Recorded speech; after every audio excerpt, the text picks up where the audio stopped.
never stop believing in God, like, and yourself. Like, because I think that is like the main thing. Like, you can't lose that belief ever. Like, no matter what happens, you have to believe that everything will get better. Like, even if it doesn't feel like it right in the moment, like, everything is working out for your highest and greatest good, no matter how it looks or feels at any given point in time. So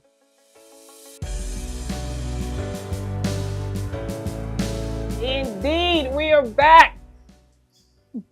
Another exciting episode of the High Vibrations Only podcast, the place where we're all about inspiration, motivation, elevation. We want to make you feel good, make you feel like you could take on the world. Because guess what, baby? You could take on the world. Today's guest, she is an amazing creative whose work is heavily influenced by her West African heritage and her faith in God. In 2022, she was featured in Hyundai's national campaign for the first ever sports adventure vehicle, the Santa Cruz 2022. In 2023, she was an art instructor at the Smithsonian National Museum for African Arts. She is a devoted mom. She is a graduate, summa cum laude, of the historic Tuskegee University. Please join me in welcoming to the show the dynamic, the incomparable, and the beautiful Dunnie Onasanya. Welcome to the show. Oh, thank you. What a lovely introduction. Thank you so much. Welcome to the show. Hi. Did I do good? I was working on it. I was working on it. Oh, you were about. I said, oh, dang, you really read the bio. Yeah. I tried. Thank you. I tried. Now, welcome to the show, man. We first of all, did I say the last name right? Yeah, Onasanya. Onasanya. Yeah, because I'm trying to, I got a lot of Yoruba family. I'm trying to get in there. Okay. You know what I'm saying? Can you speak on a scale of 1 to 10? I understand it at like a 9, 10. Now speaking it. Yeah. Because the accent is not there, but right. I try small. Yeah. Because I know you was born here, but you not one of them African kids that distances themselves from the culture, and that's one of the things that drew me to you. That you are, a lot of what you do is actually influenced by your West African heritage. Absolutely. You know what I mean? Yes. So that's a great thing. I wanted to talk to you because the journey is incredible. It's amazing. I don't know if you always feel that way, because I get a sense that you don't always feel that way. When you're in it, right, every day, it's sometimes it's challenging to like step outside of yourself and to see, like, okay, how far you've come sometimes. So, I appreciate moments like this where it helps me to reflect as well. So thank you. Yeah. So let's go back to the beginning. One of the thoughts that came to my head was two things. Well, at what point did you realize that, this is what I want to do for the rest of my life? At what age, like what season of, if you can recall? So 2018 was when I committed to my artistry practice. When I was like, okay, I'm going to do this. And I remember at that time, like when I started painting on canvas for the first time, I prayed to God. I was like, God, I'm going to try this for a year. And if it doesn't work out, then, maybe I'll like go back to school, like do something else. But I felt the call in my spirit so strongly to where I'm just like, okay, this is what I'm supposed to be doing. Yeah. And, regardless of how things have gone, like God just continues to open doors and opportunities for me, like in ways that I just can't even explain most of the time. That's how I know too. I'm just kind of like, oh, okay. All right. Like I get the confirmations, like the synchronicities happen, the spiritual nudges, like all of it, like the angel numbers, everything, to where I just know that I know that this is what I'm supposed to be doing. So in 2018 was when you committed. Yes. But that's not a long time as far as like the skill set. So it had to have been there, like at some point. You know what I'm saying? So if you would ask 5-year-old Dunnie, like what she wanted, the very first thing I said, and my parents can vouch for this too, is that I want to be an artist. Oh, wow. Like I said that. I know. I even remember I was like, oh, like that's the first thing I wanted to do. So I believe very firmly that all of us have a distinct soul mission in this lifetime, and coming to terms with what that is usually kind of like the push and pull of your life story, your life journey most of the times. And sometimes a lot of people are not fortunate enough to understand what their soul mission actually is, or they just go through their whole life just either dreading what they're doing for work or not really doing things that fill them or that, really bring out their own inner light, So I'm grateful that it was a lot to get to this point, but I'm happy to be here. I gotta ask you this though, being Nigerian, because I know how it is. I mean, maybe this generation of Nigerian parents are different, but I know that it always used to be like with Nigerian parents, like you're either a lawyer, a doctor, or an engineer, exactly. Or you're a disgrace to the family. You know what I'm saying? You know what I'm saying? So how did your parents react to? So first of all, I have amazing parents. Okay, cool. And they're even more amazing grandparents. Wow. I must say that for the record. Right. I love you, Mom and Dad. So and it's funny because my dad, when he first went to school, he went to school for architecture and like design. So I think innately the being creative is actually in my genes, you know what I mean? Just in terms of like studying, like, okay, like what my parents were drawn to, at first. And my mom, she's also very, creative, like in her own ways too. So what's interesting is I have one brother. We're 2 years apart. He's younger than me, but he's a graphic designer by trade. Nice. So I think just in terms of ideally, like, yes, they would have preferred for me to go along those career paths, but my dad has said to me several times, especially even now in my adulthood, that he is proud of me and that he understands that there's a certain call on my life specifically, and that he's not able to necessarily, because he's amazed by me and how I'm able to navigate and do things, and he'd be like, you made that, like you're not normal, which is great, but it can be a bit lonely in the sense where people want to be able to give you advice or try to help you along this path. But I think he's just come to terms with understanding that the best thing he can do is just pray for me and pray that I fulfill whatever God has in store for me. That's crazy. Yeah. Wow. Man, my dad was a little different. You know what I mean? Now, I would say this, like, it was almost as if he knew he was not going to make it, because the day before he died, the day 2014, I recall, the day before he died, he walked into, I was still a junior in college at the time. So he walked into my room, and that's probably the longest conversation we ever had. Really? And he was like, what did you say you wanted to do again? And then I told him, and I remember he was like, God is going to help you. You're going to be successful and all of those things. We had a conversation by 12 a.m. or 1 a.m. I think the next day he died. He passed. Wow. So, but initially it was like, I remember my uncle was like, nah, this is not the path. And I remember staying in an apartment in DC at the time, and he's like, nah, this is not what we do. Whoop de whoop de whoop. So I think for me, I would always say the first opposition that I felt was from my family. You know what I mean? So, but that was also the reason it became almost like a driving force behind my passion as well. Because for the most part, and in many ways, I always felt like I had a lot to prove. You know what I mean? Yeah. I was like, man, like this means so much, because you don't understand, like just even being able to be in the spaces that I'm in, or whatever the case might be, like. And there's still so much more to go. But it's interesting that your dad was actually supportive, like out the gate. Yeah.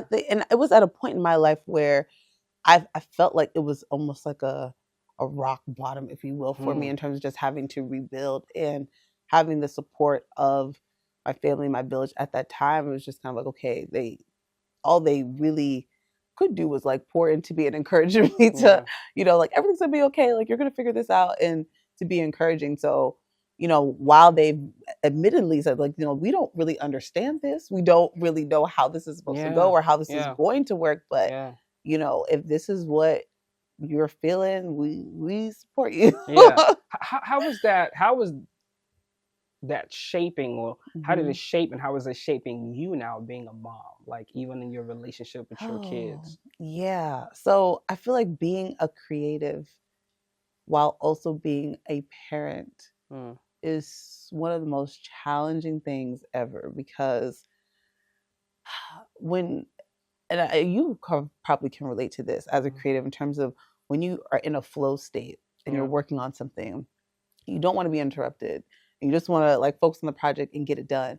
But it's like I've had so many times where I've had to like stop what I'm doing because they need me. Yeah. It's in some Yeah. capacity. Like they need to be picked up. They Yeah. need to be fed. They Yeah. need this. Because They I was need saying, I that. was like, when Like you said it literally 8:30, I said, who's never watching the ends. kids? Yeah, that's what I was like. And I'm like, and literally when my children are out with me, they're with grandma and Okay, grandpa. cool. Like, Cool. That's a so, and blessing. I try, yes, Yeah, it's a so, huge yeah. blessing. Yeah. That's why I was like, I cannot do this without, you know, their support. I've not been able to navigate the artistry without the support of it, because it's like there's just certain spaces and opportunities where you can't necessarily have your children with you all the time 24/7.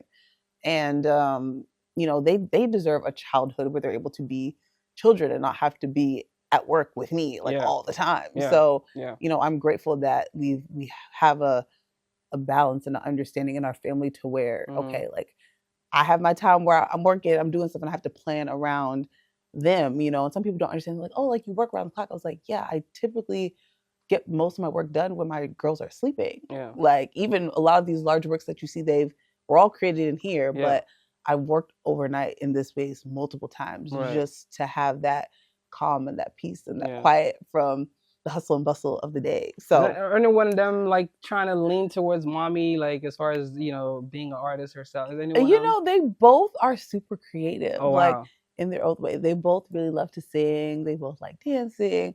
But like anytime I'm painting, they're just like, oh, like, can we paint too? Or mommy, can I have a canvas? You know what I'm saying? And I encourage them to express themselves in that way. And because I am also an art instructor, I try to, whenever I have the opportunity to have family programming, I will, you know, advocate for that or work to make that happen. So then that way I'm able to bring them along and just allow them to experience what it is that I do. So wow. Are you still talking about being an artist? Are you still at Viz Arts in Rockville? I am. You're still doing that? Yes. Yeah. How long has that been going on? So I started my my studio artist residency there in 2018.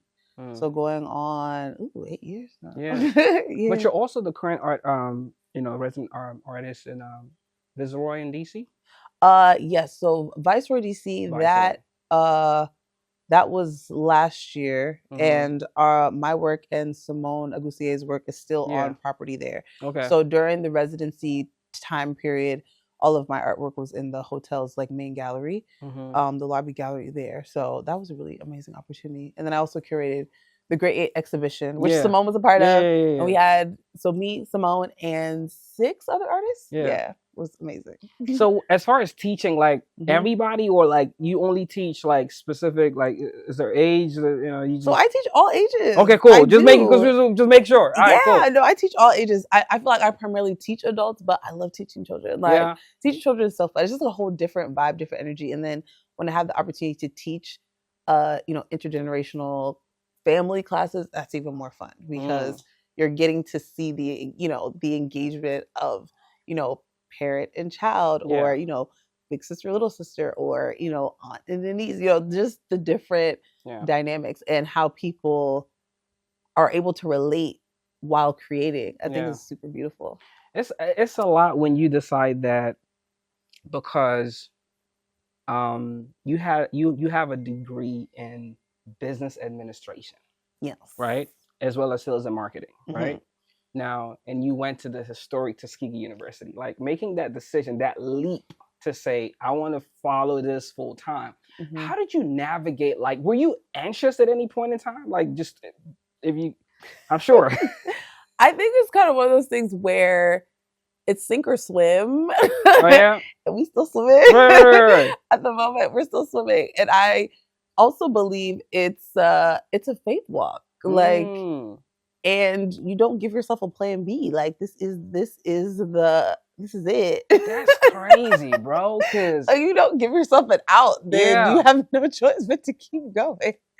So that's to me, people are like, how do you go? I was like, well, I'm not really giving myself an out here. Yeah. So what did you save up a little bit, like for you to just, or you were just like, listen. No, I started with like zero. I started at like zero when I coming into the whole artist thing. Like I had no, even that's what like the whole, even me getting into Viz Arts, literally miraculous. I will tell you why. Because when I first started painting January of 2018, when I said that prayer, I told you, I was like, okay, God, I'm gonna try this for a year. January, I applied for the Viz Arts. It was a whole application process. I had to submit a portfolio. And mind you, I've not been painting a whole long time. So my portfolio was just a recent work. It wasn't like years of work history or anything like that. So I'm submitting. I literally turned in my application like the day it was due because I was so like, I just wanted it to be as like perfect as it could be. And I'm just like, okay, like this is what I got. I'm gonna go ahead and submit it. I'm like, and I was like, okay, God, if this is for me, then it'll work out. And if not, it's fine. Like, you know what I'm saying? Like it is what it is. So then like maybe a month passed and then the gallery director called me. She's like, I appreciate your patience. Like, if you're still interested, we'd love to have her. I was just like, I just started crying. Like it was like the biggest sense of like validation and confirmation. Right. Like, yes. Like, so would you say that was like the first time you were like, you know what? We got something. Yeah, definitely. Something could come from this. Yeah. Absolutely. Because to even the way that position even came about, there are only, so including myself, there are 4 studio artists at Viz Arts, and the other 3 had all been there for 20 years. So this was the first time they had even opened the rec for, there to be a new like permanent artist. Every other artist that came through and stayed in the studios, they're only there for like maybe 6 months, 3 months at a time. They're rotational. Yeah. So this was like the one position, so I hear favor. Yeah, exactly. It's divine favor for sure. That's what, and I always say, like, what God has for you is for you. You know that song? What song? Favor. It's around me like a shield. No, but I need to get me hip because that sounds like a vibe. Yeah, no. That's a big song. Yeah. It's a big, you listen to a lot of gospel? I listen to a lot of gospel. Yeah. Listen to a lot of worship music, even while I'm painting. You got to add that. Yeah. You got to add that. It literally go, favor, it's around me like a shield. I like that. Yeah. I like that. Yeah. It's a vibe, because it's, just listening to you, that's all I hear is just favor. Oh, yeah. Literally, God's favor, having God's favor in your life, you cannot put a price tag on it whatsoever. Yeah. And certain things, and I always say this, like, eyes have not seen, ears have not heard type of blessings. Because a lot of people are like, I've never seen this before. It's like, exactly. Yeah. Zilly says, if you believe that truly, then things that you experience, no one else has. Yeah. Because they're tailor made for you. Yeah. We were joking offline, me and my man's a miss. We were like, some of these titles we haven't heard before. Like, for instance, Color Authority for Home Depot and Bear Painting. Like, what does that even mean? Like, you know what I mean? Color Authority. You know what I'm saying? Like, what is that? Like, I ain't never heard of that. Like, and what does that mean for people who don't know it?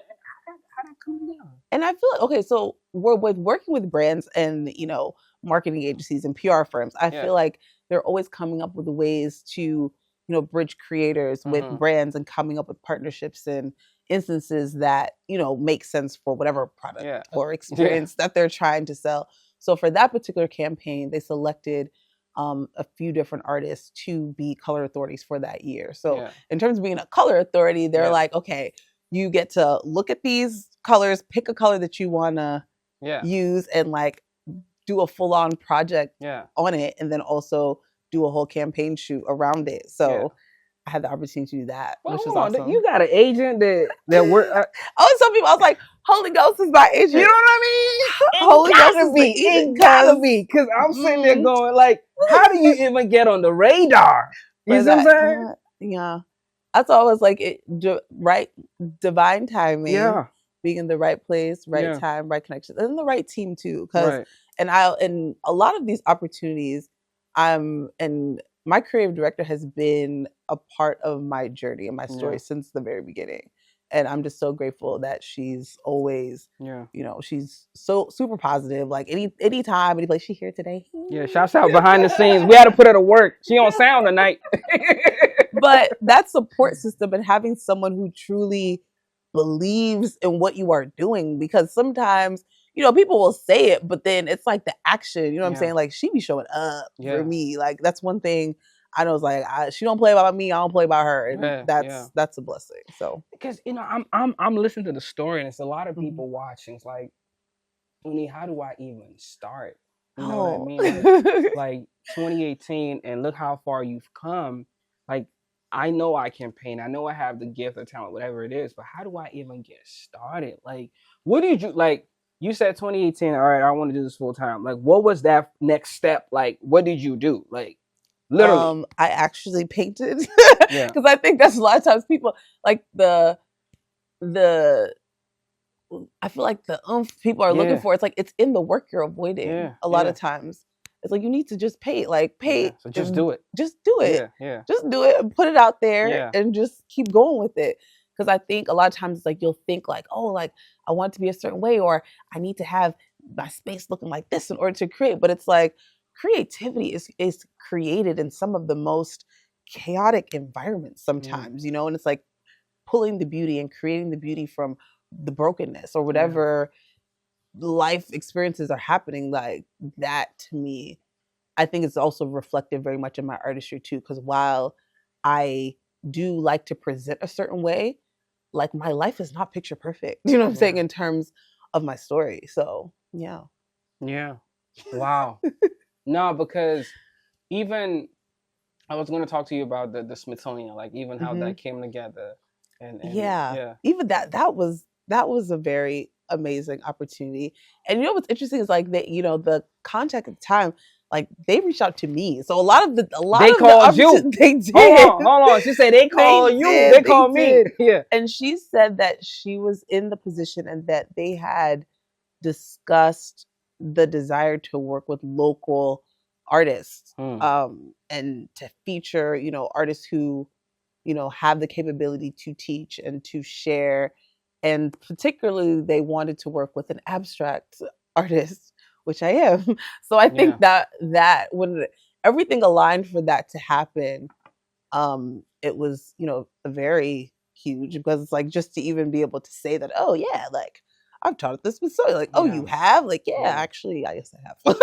So pretty awesome. What the name African Art Visionary? Like, what was the inspiration behind that? So they actually called me that. So they said, like this is what we're going to call the whole series, like the African Art Visionary. So then, basically, what I did was I created how many weeks was it? 4. It was 4 weeks, right? 4 weeks in the summertime. So each weekend we did a different project for the entire summer. So they put the class out there, and I had a different group every week. And a part of it was me giving them a tour of a part of the museum before we actually went in to do the project. So that was pretty cool as well. Like just having, bringing people, because a lot of people have heard of that museum, but they've not actually experienced it. And even if they've come, they've not experienced it in that way. Because I've never took an art class in a museum before. Like that's not something that I think is commonplace. So it was definitely a very, very special moment in time. Yeah, for sure. Yeah. And here's the other thing about that too. Like you're an expressionist intuitive. Like what does that mean? Like for people who don't know. So being an expressionist intuitive, it means that you paint from your energy. And I feel like even for me, I'm speaking for myself, my work and my energy is guided by the Holy Spirit. Yeah. So a lot of times people are like, how did you come up with this? Like I literally hear an audible voice sometimes when I'm painting. They're like, okay, do this, do that. Try this, try that. Or like, no, or it's done. You know what I'm saying? Like I'll hear the like, it's finished, like it's completed. And I'm like, okay. And I'm at peace with it. So I think over time, I've learned this journey has just taught me to trust that voice, to trust that inner knowing that yes, you are called to create, and God will continue to bless the works of your hands. Yeah. So the largest, Mm-hmm. you said 8 by 10? 8 by 10 feet. Like huge. For like a person, an organization, or? It was actually for a private home. Yeah. If you don't mind me asking, you know what I mean? Sure. Let me know if I'm getting too personal on your business. How much, if you don't mind sharing? Oh, how much that piece went for? Well, I'm just trying to remember. Okay, so the to date, the largest I've sold one piece for $11,000 for one. Stop playing. Piece, yes. Stop playing. A commission for one canvas. Wow. Yes. But that wasn't the 8 by 10. No, it was similar size, but it wasn't as big as that. So, yeah. How much the 8 by 10 go for? And that's the thing. I did that with a couple other things. That's why I was just like, I can't remember the actual number. It was but like in terms of like, yes, because I did wall work and I made another canvas, stuff like that. So that's why I was like, I'm trying to remember what I actually priced that particular piece for. Yeah. I think I just gave a round number for everything. Somebody wanted to find out, like, do you got the you know, the no budget, like, you know what I'm saying, shoestring budget? Like, do you just like, you know what I'm saying? We just, you feel me? And I feel like, and that's why I teach so frequently. So if you want the experience of like learning the technique, you want to make something for your house. She said, wait a minute, hold on. You see what she did there? You're like, you can make that. We have options. I can guide you into creating your own. Right. And that's something special that I actually do here at Marek Design Group. We launched a elevated paint and sip series experience here, to where we actually paint on 24 by 36 inch canvases. Right. So it's not the typical like 16 by 20, 11 by 14, like small size that are at typical paint sips. Like, no. Yeah. Like, you will come in here and you'll get a big canvas and I will be your teacher. So. And Marek, how you guys met? You said you guys, was at an event? Yes, at an event. So we actually met at Modern Contempo Luxury Design Gallery, where I have an artist residency, and they came to that event with their family. So they have 2 daughters, they have twins, and they're so adorable. And when we met, it was like an instant like, hi, how are you? And then we got to talking, and then I think one of the most interesting things is I asked the names of their daughters, and they said Maya and Ada, and I was like, oh my gosh. I was like, my second daughter's name is Maya. And I was like, how's it spelled? Crazy. It was spelled the exact same way. And we were just like, oh my goodness. So it was just one of those like instant like, oh, wow, okay. Definitely felt like I feel like confirmation like on both sides. And when I came to meet with them here, it was just a great first meeting. We talked a lot about our goals and how we could mutually benefit each other. So it's been a great partnership so far, and I'm very grateful to be here. A few things I want to touch on. Space, a few things I want to touch on. Sure, because high points of interest. You know what I mean? Yeah. Let's talk about Modern Contempo Luxury Gallery. Yes. What's and that is the residency that you currently have with them? Yes. An artist residency. Yes. And that's so how many residencies you got going on? Because you're busy. I know.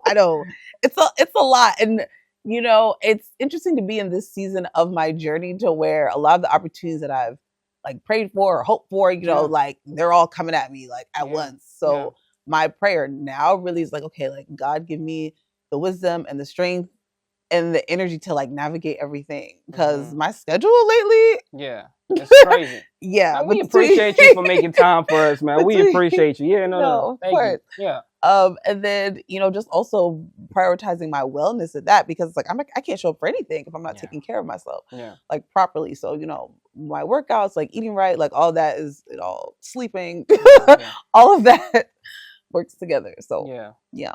So delve a little bit about how is this current residency different from the ones that you've done? The one that you're currently doing with Modern Contempo. Yeah, how is that? So Modern Contempo Luxury Furniture Gallery is owned by an incredible couple, and I've had the blessing to know them for over the years now. So this year was a year we really like, okay, like we're gonna do something when it comes to like my artistry is concerned. So they have an incredible showroom in Bethesda, and it's huge, like 2 levels.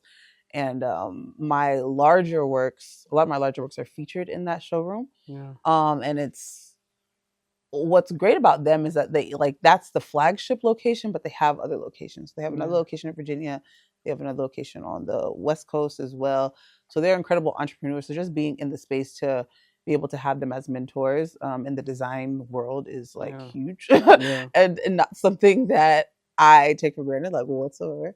So I am very thankful for that. And it's different in the sense that, you know, they are an actual gallery in the sense that they also sell furniture and accessories and like everything else under the sun as it pertains to a home or, you know, commercial space, like if you're coming in and looking for furniture.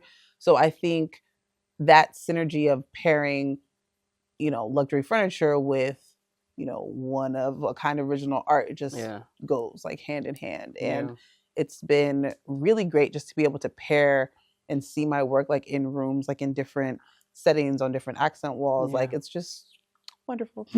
And we were looking at the new studio collections, Reflections. Oh, thank you. First of all, what's the inspiration behind what are we reflecting on, or why did you even choose that name?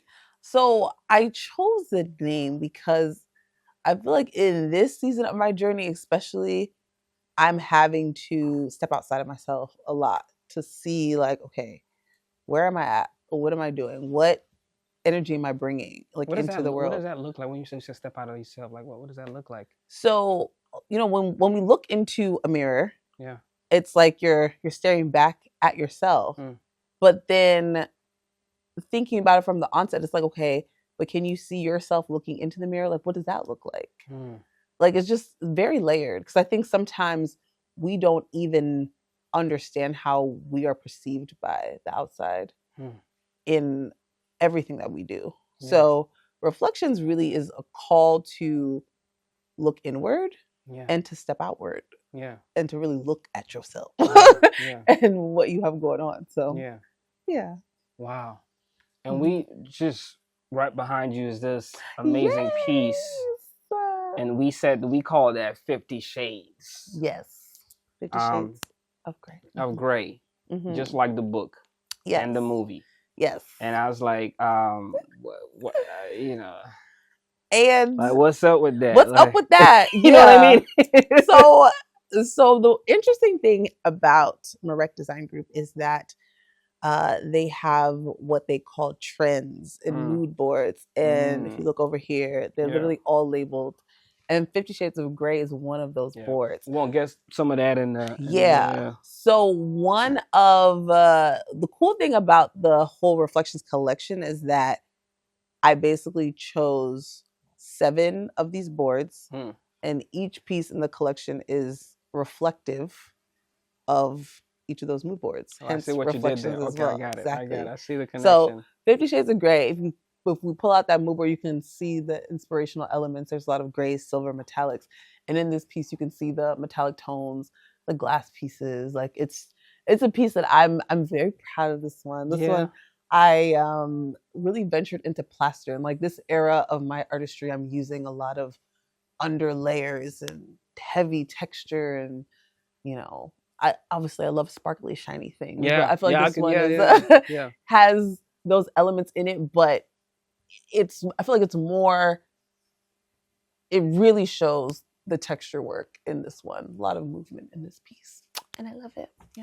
You do a lot of workshops and like training sessions in here? Like, yes. So talk to us about like a regular session. Like what does that look like for someone who's saying, listen, I'm interested.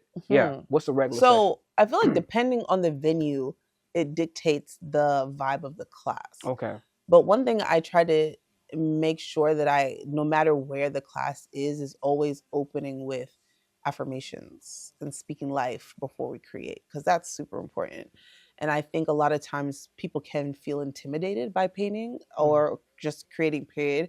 A lot of people feel like they're not creative, which I just think is such a false narrative, because we're all created to create. But you're saying everybody can paint is what you saying. Yes, I really believe that. Like, as people are like, oh, I came up, I was like, yes, you can. Like, spend an hour with me and you'll be very surprised as to what you create, especially if you're someone who does not feel like you can.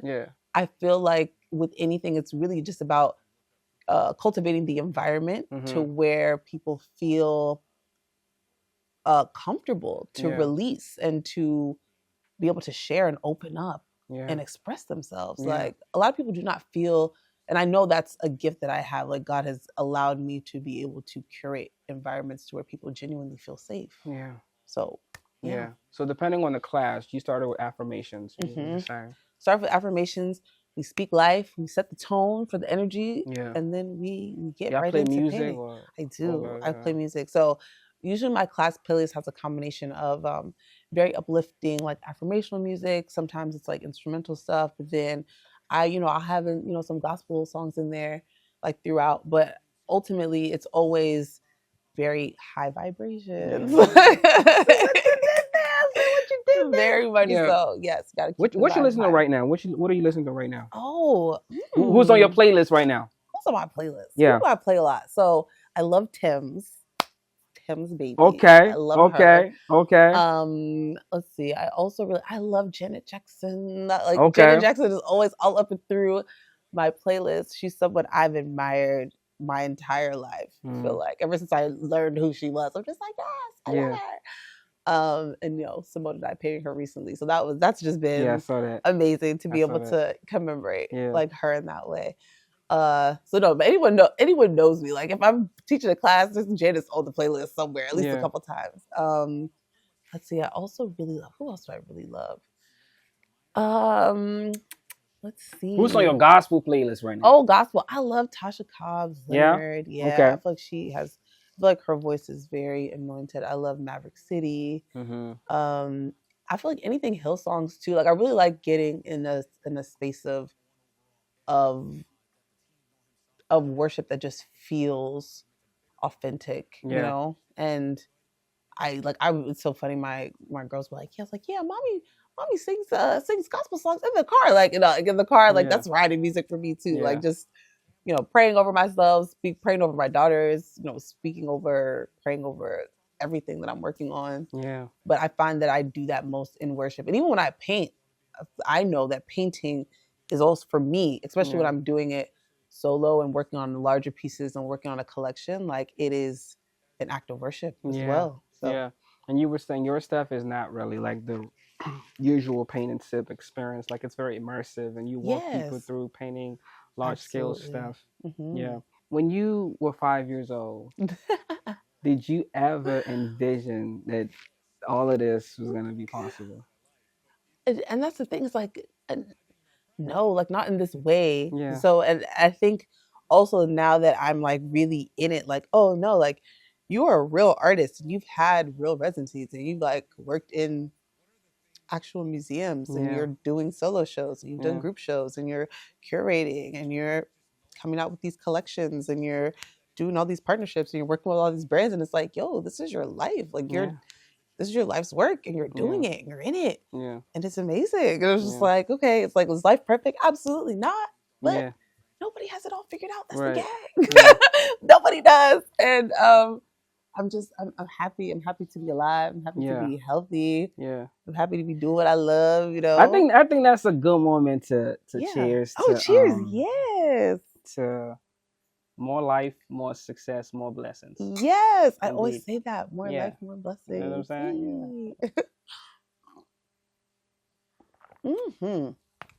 Good stuff? Very good. Yeah. What would you say to 10-year-old Dunnie, if you were to give her a word of advice as far as the world that's out there? That's a good question, because my firstborn just turned 10 this year. Yeah. What would I tell me? What would I tell her right now? Just that, never stop believing in God, like, and yourself. Like, because I think that is like the main thing. Like, you can't lose that belief ever. Like, no matter what happens, you have to believe that everything will get better. Like, even if it doesn't feel like it right in the moment, like everything is working out for your highest and greatest good, no matter how it looks or feels at any given point in time. So how do you pull yourself out of that place where you don't always feel like, there are times when you don't feel like painting? And by my sis, she's like, I don't. Simone, she'll be like, I don't paint, but I don't feel like painting is.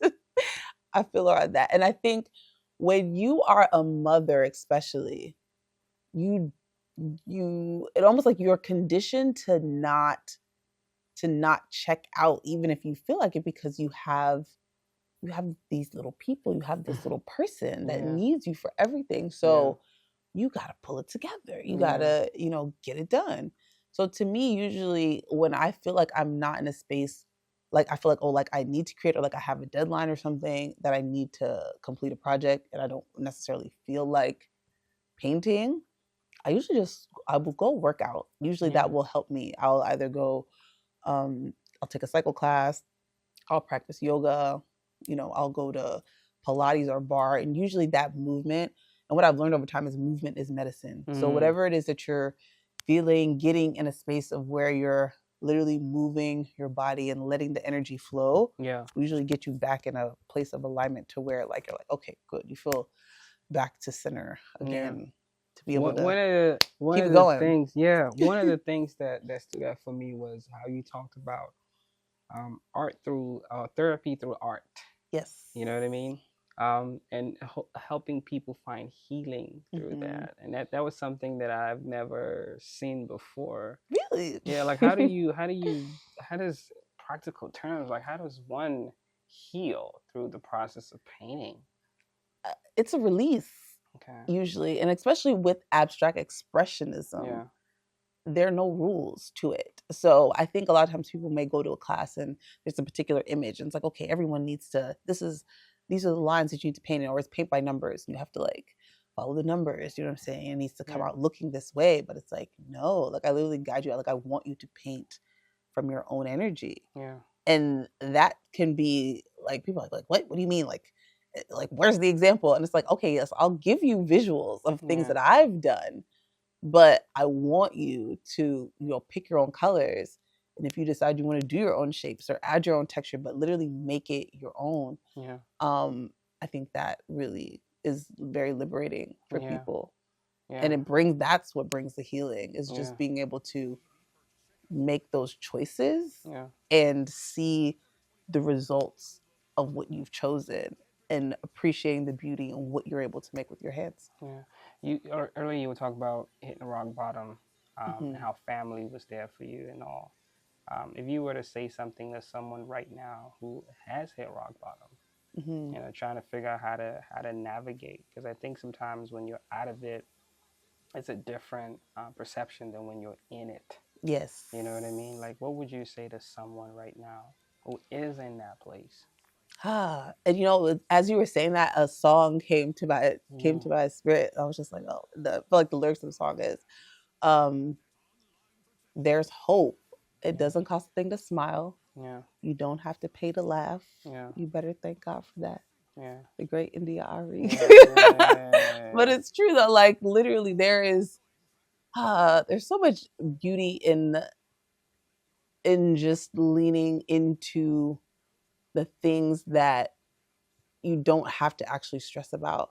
So it's like the fact that you don't have to pay, like, to smile, like it doesn't cost you anything to smile. And smiling is sometimes like, oh, like it's hard to smile because of circumstances, but that's the difference between joy and happiness. Joy is a spirit.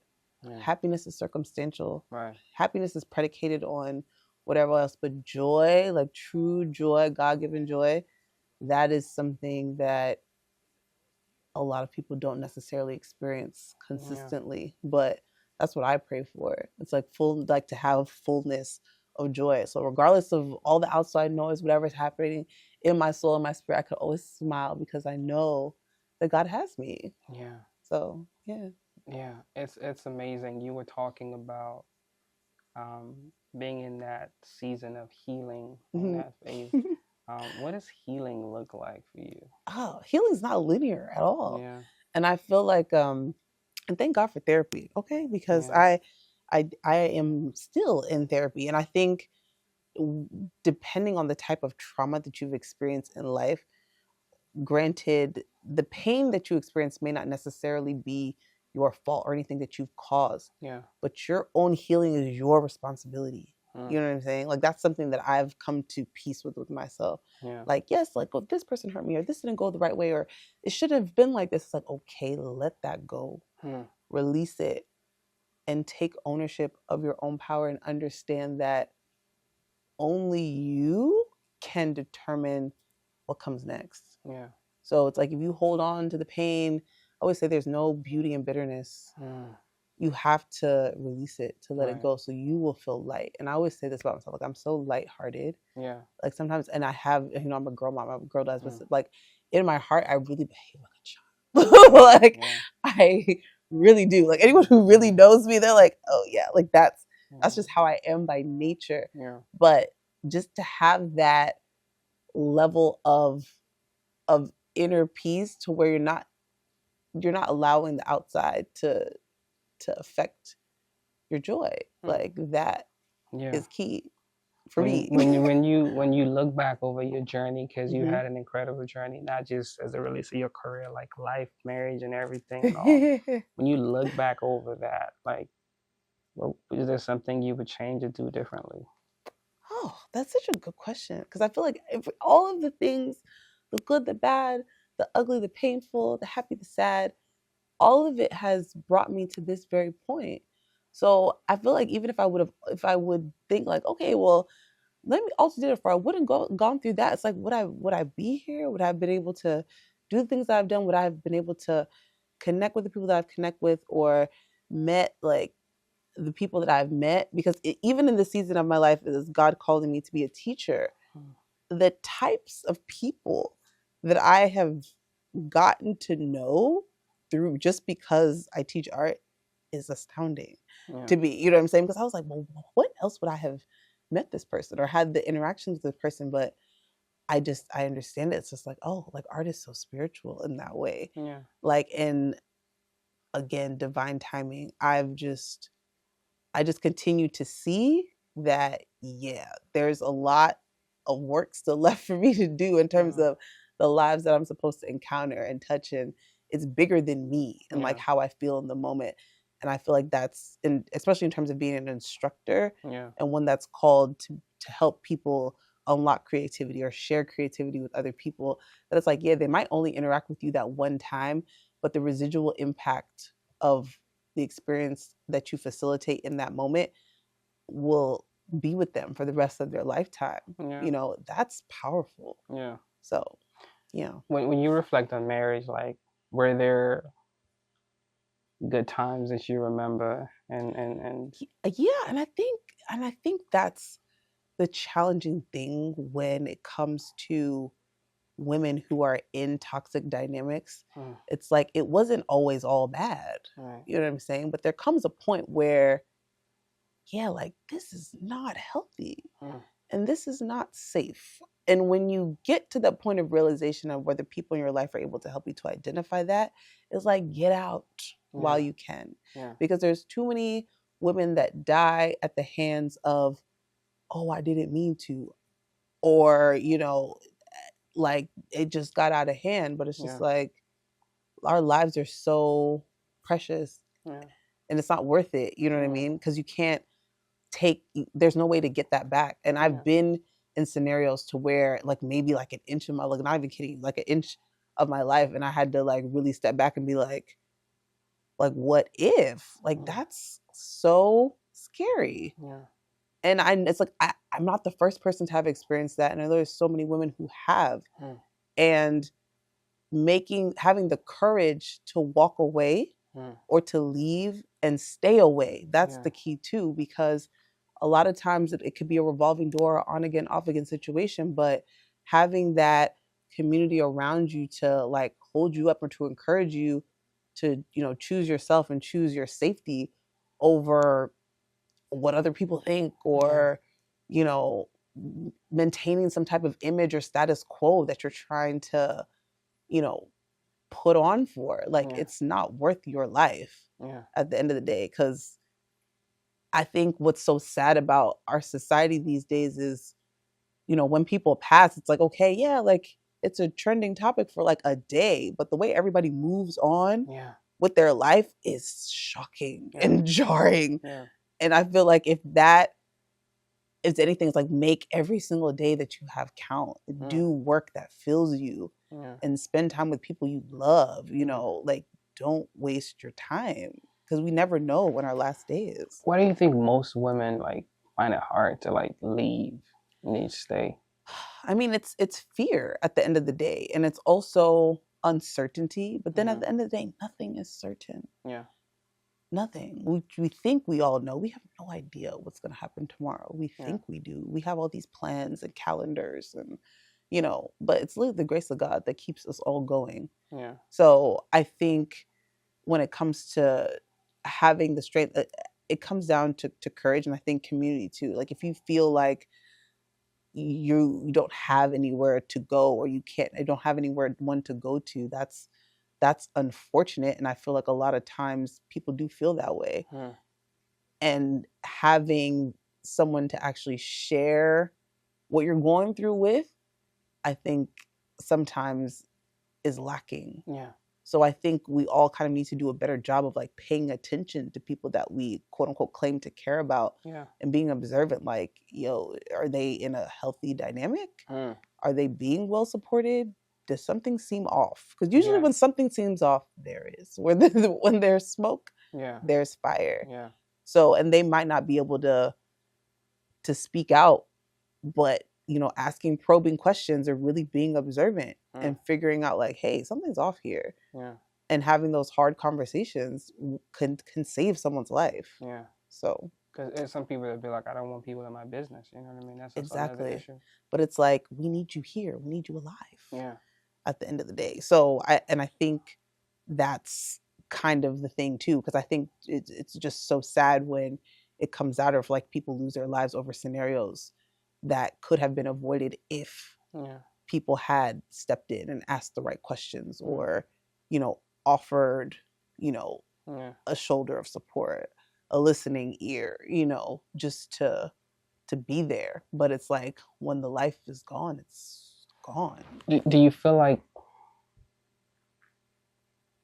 it's something that you could have prevented? Like people talk about telltale signs. Were there things that you probably didn't? And that's the thing. I feel like when it comes to red flags, unless you, and I feel like that's why therapy is so important. Yeah. Because when you're in it, you don't necessarily understand what these things are that you're experiencing. You might feel like they're off, but if you don't actually study or understand like what is narcissistic abuse or what is a narcissistic personality disorder, like I didn't know what any of that was until you start doing the work like after the fact. Like how are you supposed to know? They don't talk about this kind of stuff in school. Like in terms of like relationship 101, like how to spot a narcissist. Like I didn't know what that was until after the fact. So, and I think even if you do kind of have knowledge of it, you're like, oh, like it can't happen to me. Like no one walks around with a sticker that says, hey, I'm a this, or I have a personality disorder, or I have a substance abuse issue. You know what I'm saying? Like, especially when, you know, drugs and alcohol are so commonplace amongst society, but it affects everybody differently. Yeah. So whereas like someone, you know, might be able to manage having alcohol, other people may not. And maybe other people are taking like harder substances and some are not, but all that stuff affects people's psyche. And, you know, what's good for this person may not be good for this person. And their behavior will change. You'll be wondering like, okay, like what's going on? Like you weren't acting like this before, or they pick up a new habit that wasn't, you know, in place when you first started the relationship. And then what? You know what I mean? So I think there's it's very layered. I don't think there's a one size fits all solution to anybody's scenarios, but I think it's really doing that deep soul searching, and then also us as a community just being more vigilant of each other in a lot of settings. So are you ever concerned about, you know, like your kids being growing up without, you know? At times, and to be completely transparent, I've chosen to prioritize my own peace. And I think what I've learned over time is that when you choose to focus on the good will get better. Okay. And when it comes to my daughters, especially when the fact that, their fathers are not actively present in their lives, they do have a village of support to where, they have grandma, they have grandpa, I have a brother, he is their uncle, and they have cousins, you know what I'm saying? So there is a lot of family around them. So there's no lack of love that they're experiencing. However, my prayer is that void of the actual, father, and as far as their fathers, like, God will heal that or allow them to be able to navigate that in a way that brings them peace down the line, and it's not painful to them. Because I could sit here and like question why is this happening this way? Why is this happening this way? But at the end of the day, they're healthy, they're happy, and that's all I could ever pray for, truly. And it's like, maybe it's for the best, at the end of the day. And I'm like, who am I to question, God's plan at the end of the day? Sometimes things don't look a certain way, or it should be like this or it should be like that. It's like, well, let's just see how God's gonna work everything out. So I pray that he works everything out for your good. Thank you. I pray that whatever is a scripture that says that he'll perfect everything that concerns you. Amen. I pray that he does Amen. that.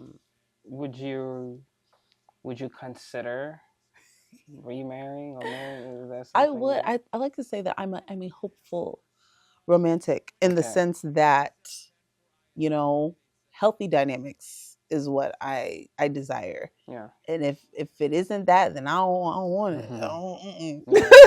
So emotional intelligence and someone who's genuinely on their healing journey. I think, because at this age, you gotta be doing some type of soul work. Something's gotta be happening in order to be in alignment to where it's like, okay, we can connect and actually grow together and pour into each other and be there for each other and have family life. Because the thing about me is I have two guys, I come with family.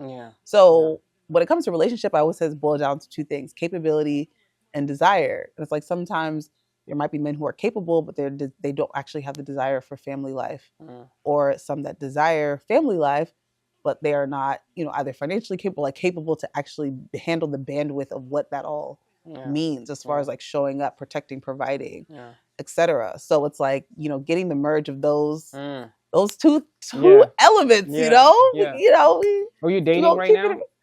I am, intentionally. And do you think it's hard dating as a single mom? I feel like it can be a bit daunting. I'm not even gonna lie. I've had interesting experiences, but I'm grateful I've not had any traumatic experiences in this stage of my life. Because interesting experiences. Yes, interesting. Yes. In terms of, I think a lot of people have a perception of who you are, and then once they start to get to know you, it's it's reflective in a way, because it's just kind of like, I think you might have liked the idea of me, but you don't like the reality of me necessarily. So you don't seem crazy though. No, and things like, because of therapy, I've come to realize I am not the drama. Okay, I really am not. I'm so very zen, very namaste. It's not you, it's them. I am not and I'm not saying it's I'm not perfect, y'all. Okay, let's be clear. But when it comes to some of these dynamics, I feel like, hold up. But what's funny is, and my creative director and I have a very running joke. It's like, okay, how long is the spin the block gonna take this time? You know what I'm saying? It'll like clockwork every time. It'll always be I miss you text, or you and can we try again? I just be like, yeah. A lot of times it's no response. So I can't even lie to you. But I believe when people show you who they are, believe them. The first time, it's like, I'm telling you, my peace of mind. Yeah. It's not negotiable. Have you ever spun the block on someone? You? No. Never. Never. Yeah. No, that's good. That's dope. That's dope. That's dope. That's dope. I know you were talking, and I heard something. I heard something in your voice when we were speaking earlier today. Uh-huh. I believe that everything is it's gonna work out and it's gonna be perfected. You know what I Amen. mean? Because there are times when you look at all of the successes that you've had, Uh-huh. and we're all human beings, and you go, it's all great, but if This this one had, you know what I mean? area. And because Uh-huh. I was talking to one of my mentors, and he was saying how his vision of a perfect marriage, like he has this young lady that he's interested in, but he's like, she has kids, and his whole thing is, my parents came together, they didn't have any kids, there was and that's his vision. And I told him, like, bro, like, what if that's God's vision of perfection for you? You know what I mean? So I say that to say that even in all of everything that's going on, this happened, that there's perfection there. And then you have to start shifting your perception of what perfection is. You know what I mean? And to celebrate everything. Yes. And to know that all things, all things, it's all, even when it doesn't make sense. Yes. And that's where I'm at right now. I don't understand it all, but you're still God. Right. And you know the end from the beginning. You know what I mean? So, and never feel like there's something that's, it's like there's a but, a comma, like, don't feel that way. You know what I mean? Thank you. I received that. I do. You know, I've been there, so I hear you. Yeah. Last question for you. When it's all said and done, what do you want your legacy to be? What do you want to be remembered as? Remembered as? Yeah. Wow. And I feel like it's a good time to share like one of my favorite affirmations. Yeah. So I want to be remembered as love. I always say this: I am love. I radiate light, and good news is always on the way. Yeah. So yeah. Well, cheers to more life, more success, more everything. I feel like we touch on everything. Is there anything else you got coming up that we should be aware of? 2026. There's so many. I feel like there's so many things already coming up. Well. Well, continuing to grow up Modern Contempo Luxury Gallery. I'm expanding a piece into a whole series, so I'm excited to like flesh all of that out, for all of that to come to life. And then, of course, the collection here, like seeing how everything continues to progress, because we had a really amazing event that we're going to share about soon. So I haven't posted about it yet, but it was featuring one of the pieces that's in this collection. So I'm excited to see like where all of these pieces are going to end up going and being, but they're all birthed here, but I know they are going to have their own distinct journeys. So I'm excited. Are your kids like, do they speak a little bit of Yoruba? Like, what's hilarious? They have a Yoruba book, and one time they had it in the car, and I just heard them like flipping through and saying the words, and I was just like, "What?" They're still like, "We're speaking." Are you making sure they're grounded though in culture? Yes, I feel like they both understand that they are Nigerian, and because their grandparents are very hands-on, they're cognizant of Nigeria. They've not been, to Nigeria, but they know Nigeria exists, and they love the music, they love the food. They call jollof rice, they call it jello rice. It's so funny. They're like, we want jello rice. We want grandma to make jello. I was like, it's not jello rice, y'all. It's jollof, jollof. But they appreciate the cuisine, which is great. But yeah, you plan on taking them anytime soon? We gonna see. We're gonna see. I like to keep an open mind when it comes to travel, like even for myself. So, right now in this season, it's been very much a lot of things and a lot of opportunities that are coming up that are requiring me to leave. But it's like, for me, it's just having that stability and making sure that they're good when it comes to school and all their activities and all that kind of stuff. So if it makes sense, then absolutely. Because one of the things that we were talking about is making sure that culture doesn't become extinct. You know what I mean? Because one of the things we're seeing is that, if we're not careful, it could become extinct in 1 or 2 generations. No, it's true. You know what I mean? It's and true. I feel like as African people, we don't do a good job with that. When I look at the Italians, the Portuguese. They don't play. You get what I'm saying? You know what I mean? So I think we got to do a better job at that. So, but at least you're aware of that, and that's so key, The because I cultural think that awareness, definitely yes. helps. But listen, thank you so much You're for your so time. welcome. Thank Thank you you. for making this happen. We look forward to more successes. Thank you. It's gonna be many more, many more, many more. You know. And on that note, we want to say thank you for rocking with us on another episode of the High Vibrations Only podcast, where we're all about inspiration, motivation, elevation. See you next time. Peace out.